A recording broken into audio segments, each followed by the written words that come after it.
If your Life360 location is not updating properly or seems stuck, don't worry. This is a common issue, and you can fix it in a few simple steps.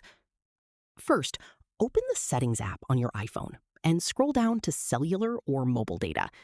On some devices, it may also appear as Mobile Service. Now, tap on Mobile Data Options, or Cellular. Then select Cellular Data Options and tap on Voice and Data. Make sure your network is set to 5G on or LTE, depending on what's available in your area. Weak or unstable network settings can sometimes delay real-time location updates in Life360. Now, go back to data mode. If low data mode is enabled, turn it off. This setting can restrict background activity and prevent Life360 from updating your live location properly. After that, return to the main settings page, scroll down, and tap on Privacy and Security. Tap on Location Services and make sure Location Services is turned on. Your location should now update correctly in real time.